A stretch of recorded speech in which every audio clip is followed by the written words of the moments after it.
Que signifient ces témoins de Hébreux 12:1? Il semble se rapporter à ces hommes de grande foi cités dans le chapitre 11. En fait, il ne se réfère pas uniquement à ces hommes, mais aux choses accomplies par eux. Le mot témoin est le même terme utilisé dans Actes 1, 8, 22, 2, 32.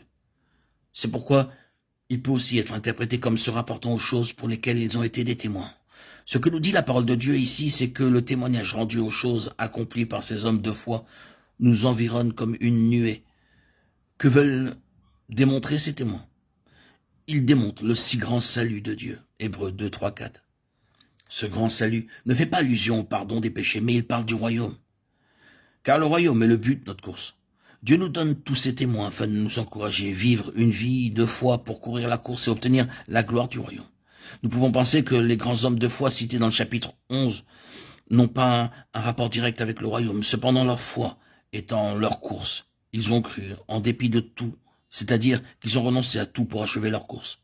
Ils ont obtenu ce en quoi ils ont cru tout d'abord, de telle sorte que les uns furent enlevés, d'autres ressuscitèrent, d'autres possédèrent le pays, d'autres ne périrent pas, bien que ces choses n'étaient pas l'aboutissement de ce que Dieu leur avait promis. Ce qu'ils avaient obtenu par la foi n'était qu'une démonstration, un témoignage qui les assurait d'obtenir le royaume promis.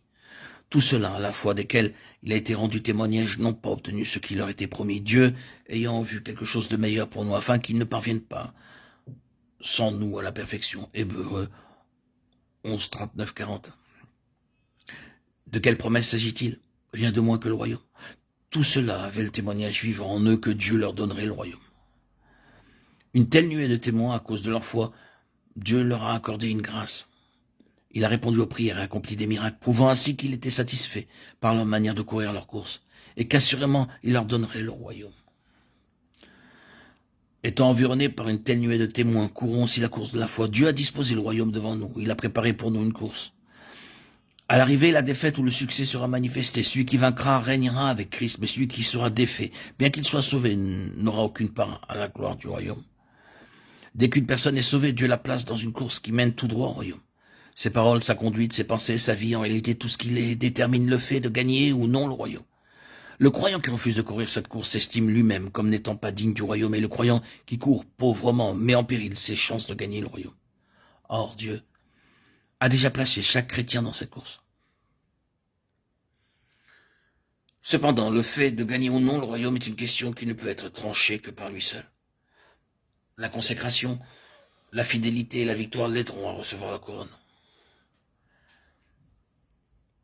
Mais ceux qui aiment le monde et vont après la chair n'obtiendront pas le royaume des cieux, bien qu'ils soient en possession de la vie éternelle ayant cru au Seigneur Jésus.